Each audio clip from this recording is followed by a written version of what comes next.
Welcome to Learning Analytics, the place where analytics learning is fun and easy.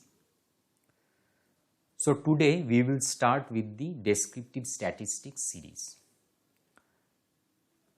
And in this video we will discuss about the different measures of central tendency. First, let us understand what is the meaning of descriptive statistics. Now, descriptive statistics gives us an overall view of the data. So, we can use the term helicopter view. So, you can imagine that you are sitting on a helicopter and getting a view of the earth below. So, you get to see an overall view of the landscape, but it fails to give you the finer details. Similarly, descriptive statistics also gives us an overall view of the data, but it lacks the finer details. Now, descriptive statistics can be broadly classified into three categories: measures of central tendency, measures of dispersion, and measures of shape. Now, let's understand the meaning of central tendency. Now, central tendency gives us information about the center or middle part of a group of numbers. That's why the name central tendency. So, anything related with the center or middle part. So, if I consider an example of sales data for the past 20 months, so central tendency will give us information about the average sales price, the middle sales price, and the most frequently occurring sales price.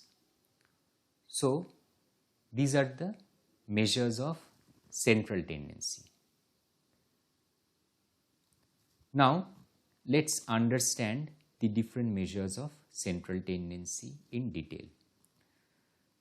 Now, mainly there are four different measures of central tendency: mean, median, mode, and quantile. So let's understand mean with an example. Suppose I have four boxes: box 1, box 2, box 3, and box 4, as can be seen on the left hand side of this diagram. So each of these four boxes have rectangles which are filled with color blue. So box 1 has got 6 rectangles filled, box 2 has got 8 rectangles filled, box 3 has got 11 rectangles filled, and box 4 has got 15 rectangles filled. Now, if I ask you, how many rectangles can I fill in each of these four boxes so that each of these boxes are equally distributed?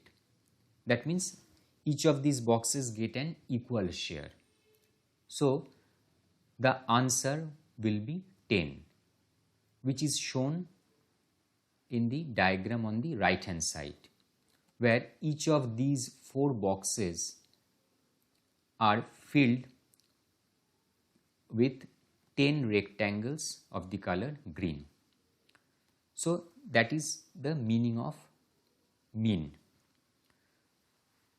So in mean, we actually distribute equally among all the boxes. So here we take the sum of all the numbers and divide it by the number of observations. So here we have added 6 plus 8 plus 11 plus 15, which is 40, and divided it by the number of boxes, that is 4, and obtained the result as 10. So we can also show it like this, that 6 plus 8 plus 11 plus 15 equals to 10 plus 10 plus 10 plus 10. That means these four different values has been equally distributed among the four boxes. Now let's come to an example of median. So in this median example, we can think of these 15 rectangles as 15 numbers. Median represents the middlemost number. So 50% of the observations lie below the median and 50% of the observations lie above the median. So in order to calculate the median, first we arrange the number of observations in increasing order. Now let's say here we have 15 numbers. So first we arrange the number of observations in increasing order. So since 15 is odd, we take the middlemost number as the median here, which is represented by the green rectangle. Now if the number of terms is even, then we take the average of the two middlemost terms, and that will be the median. So for odd number of terms, we take the middlemost term as the median, and for even number of terms, we take the average of the two middle terms, and that will be the median. And since median is the middlemost number, 50% of the observations will lie below the median and 50% of the observations will lie above the median. Now coming to the example of mode. Now here the x-axis represents the geographical location and the y-axis represents the population. Now mode is the value which occur the maximum number of times. That means which has got the maximum frequency. So in this example, we can see that the geographical location, which is green, has the highest population. So this green rectangle will be considered as the mode. Now also remember that mode is appropriate for nominal type of data.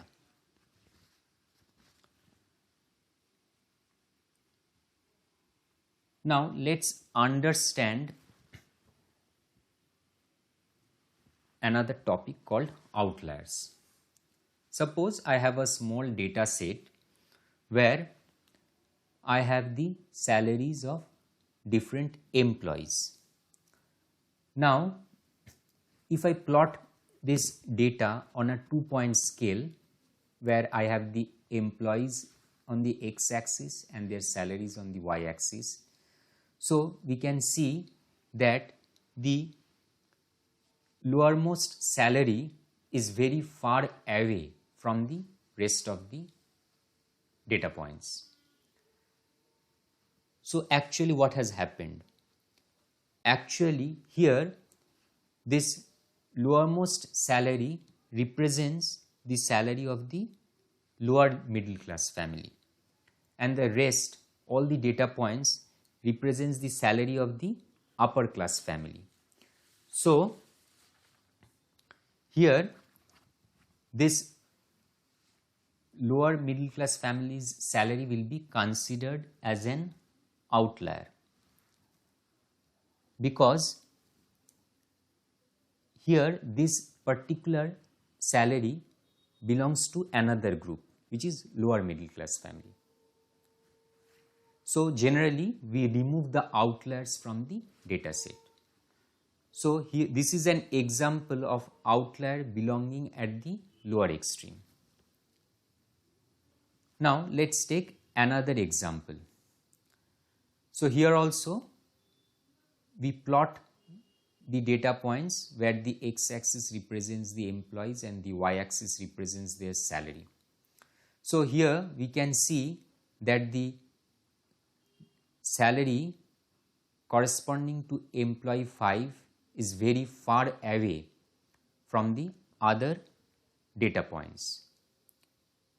Now, this particular salary of the fifth employee will be considered as an outlier because all the other data points, that means the data points of employee 1 to 4 are all the salaries belonging to lower middle class family, and the fifth employee belongs to a rich family.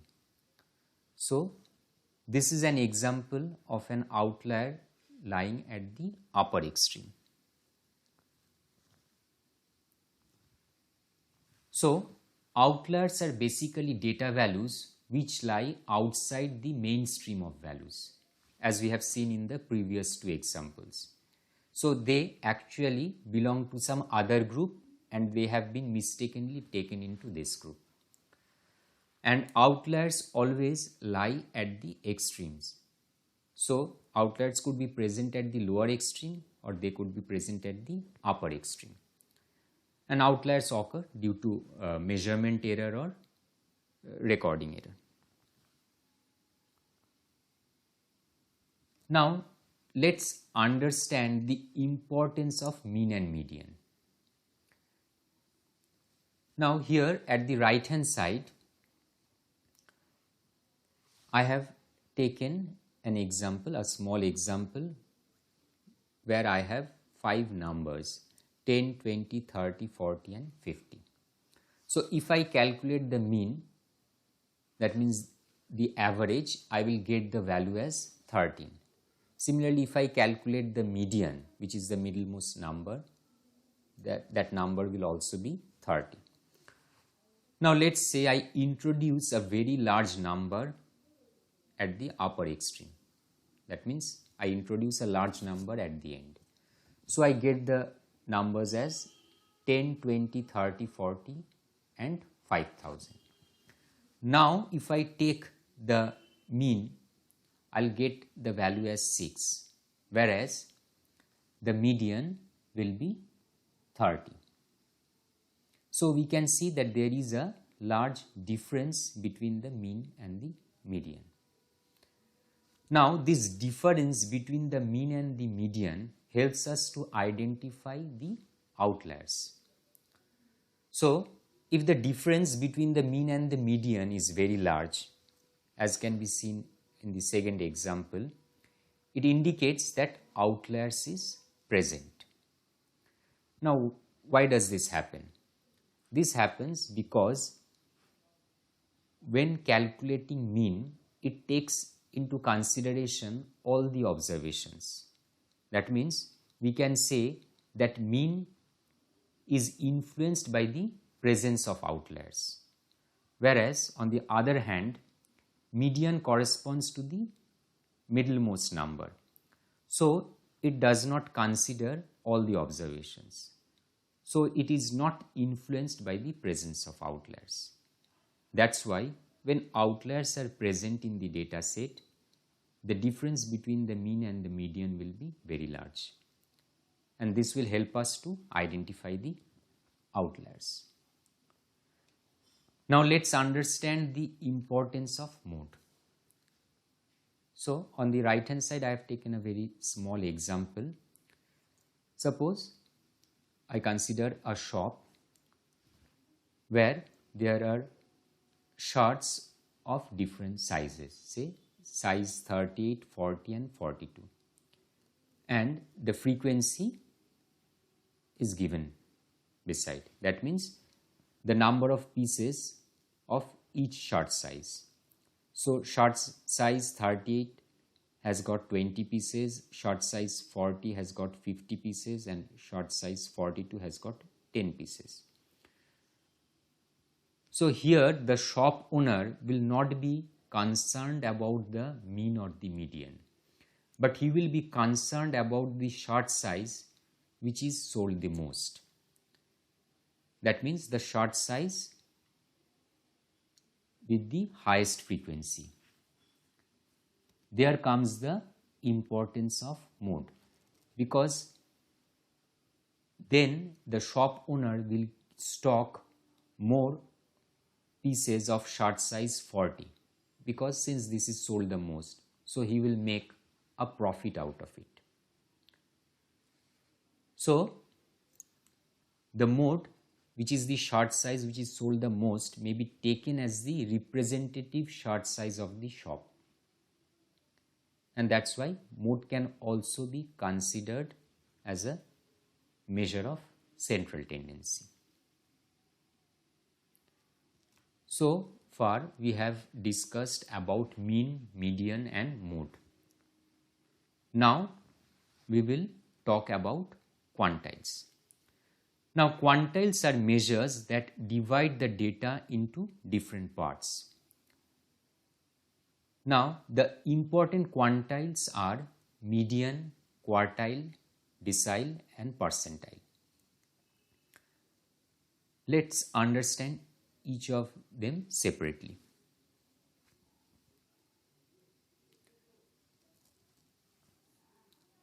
Let's consider 20 observations. Let's say these 20 observations represent the marks obtained by 20 students. So first we arrange these 20 observations in increasing order.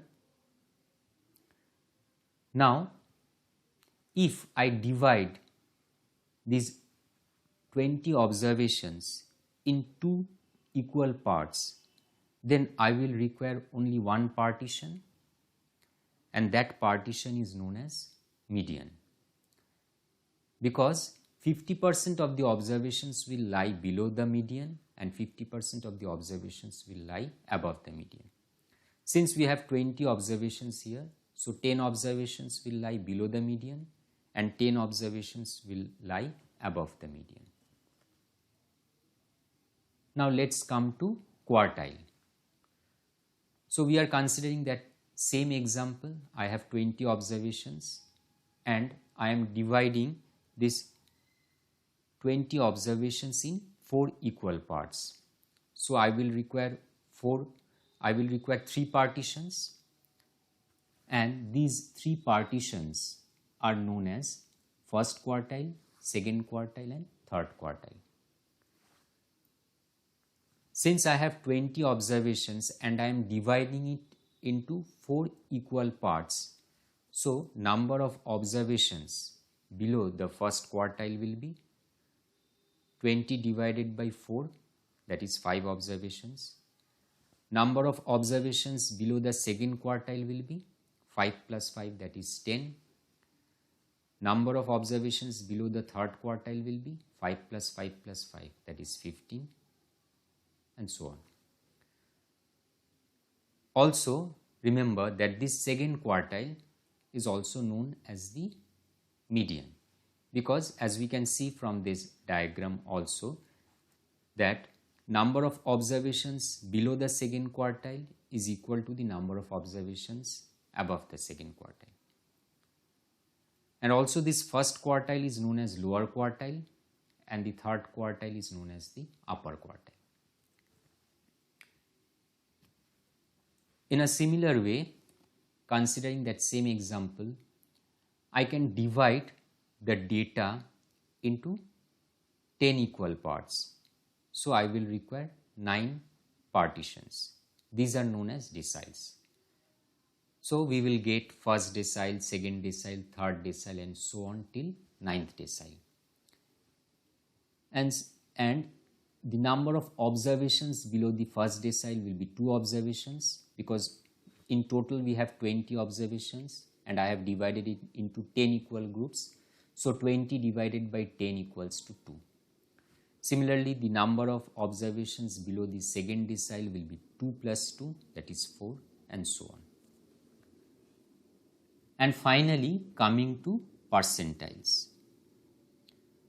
Now here we divide the total number of observations into 100 equal parts. So we will require 99 partitions, and these are popularly known as percentiles. So we will have first percentile, second percentile, third percentile and so on till 99th percentile. Since this data set is very small, so we normally use this percentile when we have large number of observations. But I hope you get the idea. Now, just a brief introduction about why quantiles are important. Now, the number of observations in quantiles helps us to identify the outliers. And since we know that outliers always occur at the upper extreme or at the lower extreme, so we will actually go for partitioning the lower quartiles and the upper quartiles. And from studying the number of observations in these quartiles, we can understand whether outliers are present or not. So I will discuss this topic in subsequent videos. Just to give you a know-how, I just discussed this. Now coming to the last topic, the difference between percentage and percentile. Now there is a confusion regarding what is the difference between percentage and percentile. Now always remember that percentage is absolute, whereas percentile is relative. Let's understand this with an example. Suppose I say that your percentage in the exam is 90%. That means out of 100 marks you have scored 90. Now this is fixed. By this I mean that the performance of the other candidates will not affect your percentage value. Whereas if I say that you scored 90 percentile out of say 1000 students, that means that 900 students, that is 90% of 1000, are behind you and 99 students are ahead of you. So percentile is actually giving your position in comparison to the performance of the other candidates. So percentile is relative, whereas percentage is absolute. With this we come to the end of this video. Hope you enjoyed it. So please don't forget to like and subscribe so that you don't miss the other exciting videos that I'll be posting soon. Thank you.